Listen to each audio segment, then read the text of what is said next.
अलीगढ़ पहुंचे कालराज मिश्र ने कहा, बीजेपी कभी विभाजन का कार्य नहीं करती, लेकिन यूजीसी कानून में कहीं ऐसी चूक हुई है जिससे सवर्ण समाज परेशान है।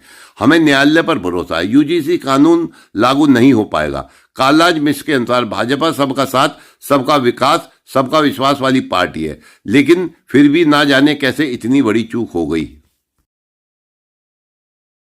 यूजीसी का मामला कोर्ट में है, उसको आप किस तरीके से देखते हैं कि अब आपका यूजीसी ने जो नया नियम बनाया है वो बड़ा खतरनाक नियम है और मुझे लगता है कि सरकार की तरफ से कहीं ना कहीं चूक हुई है कि उसको या तो देखे नहीं होंगे या जैसा भी हो, क्योंकि सरकार की नीयत ऐसी नहीं है कि समाज के अंदर अलगाव बिलगाव पैदा करे। सरकार ने तो हमेशा संवैधानिक मर्यादा को ध्यान में रखकर सबका साथ, सबका विकास, सबका प्रयास, सबका विश्वास, यह स्लोगन ही केवल नहीं तो आम लोगों के अंदर व्यवहारिक रूप धारण करता जाए, इस हिसाब से काम किया है और इसी हिसाब से भारत का इस समय चतुर्दिक विकास हुआ है और दुनिया के अंदर इसका नाम बढ़ा है और इसी मंत्र के आधार पर 2047 में भारत को विकसित देश होने का नारा भी दिया गया है। इसलिए नियत में तो किसी बात खोट नहीं लगती है। अब ये कहाँ चूक हो गई इस पर जरूर विचार करना चाहिए। अरे चूक बड़ी भयंकर है। चूक इतनी भयंकर है, ये नियम संविधान विरोधी है। अनुच्छेद 15, 14, 15, 21 का उल्लंघन है, जो व्यक्ति के समान अधिकार का भी, व्यक्ति के गरिमा के भी, व्यक्ति के जाति विरादी के नाम पर भी, ये सारी चीजें की गई हैं, इन अनुच्छेदों का उल्लंघन है। तो ये तो शुद्ध रूप से बड़ा ही संविधान विरोधी है। और इतना नहीं, विश्वविद्यालय, महाविद्यालय परिसर के अंदर छात्र छात्र होते हैं, छात्री कोई बिरादरी नहीं होती है। एक ही क्लास में कई प्रकार के लोग पढ़ते हैं, किसी के दोस्त अनुसूचित जाति का, किसी का दोस्त ओबीसी का, किसी का दोस्त सवर्ण है, लड़कियां हैं, आपस में लोग मिलते हैं, चलते हैं।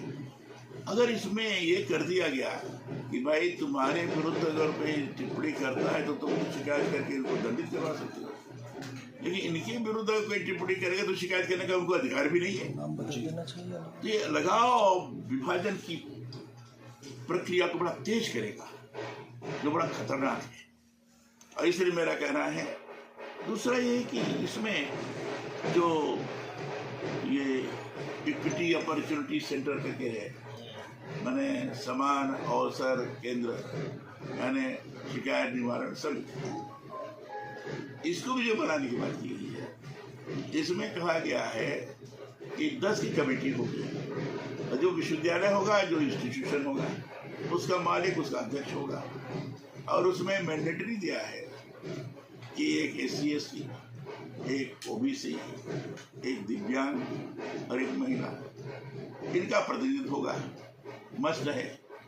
और कोरम 4 का कोरम रखा है, 4 ही हो गए तो बाकी के जो सवर्ण छात्र हैं तो उनके अंदर संदेह पैदा होना बड़ा स्वाभाविक है कि हमारे खिलाफ झूठी शिकायतें की जा रही हैं, उन झूठी शिकायतों के आधार पर हमको दंडित किया जा सकता है।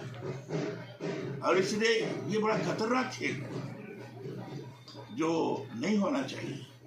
पहले जो था 2012 में जो नियम बना था, उसमें यह था कि जो SC/ST के बारे में था उसमें OBC नहीं था, इसमें OBC बढ़ा दिया गया, गलत किया गया। SC/ST का भी था तो उसमें ये था कि बहुत सारी झूठी शिकायतें होती हैं, झूठी शिकायत करने वालों को दंडित करने का प्रावधान। ये जो खेल आप कह रहे हैं, इसमें जो है झूठी शिकायतें हैं, झूठी शिकायत करे और उसको कोई दंडित प्रावधान देंगे। तो ये खतरनाक जो खेल है जो आप कह रहे हैं, तो इसीलिए मैंने इस बात को रखा था। मैंने शिक्षा मंत्री से खुद बात की थी, शिक्षा मंत्री स्वयं इस बात पर चिंतित हमें दिखाई पड़े। मैंने कहा किसी न किसी माध्यम से इसको देखते हैं। नहीं, अच्छी बात ये रही कि सुप्रीम कोर्ट ने जिन बिंदुओं को मैंने उठाया, लगभग वही सारे बिंदुओं को सुप्रीम कोर्ट ने भी टिप्पणी की है और सुप्रीम कोर्ट ने कहा कि बड़ा खतरनाक है, इसलिए शासन को इस पर अपना 19 मार्च के पहले एक लिखित रूप से ड्राफ्ट बना के देना चाहिए। अच्छी बात है कि नोटिस जो दिया सुप्रीम कोर्ट ने, सरकारी वकील ने उसको ले लिया, विरोध नहीं किया। तो इसका मतलब यह है कि सरकार को भी लगता है कि इसमें विचार करके सुप्रीम कोर्ट लिया संज्ञान। मुझे पूरा विश्वास है कि इसको ठीक करेंगे और ऐसा नियम लाने का कोई औचित्य ही नहीं है। सरकार को इसको समाप्त करना ही पड़ेगा।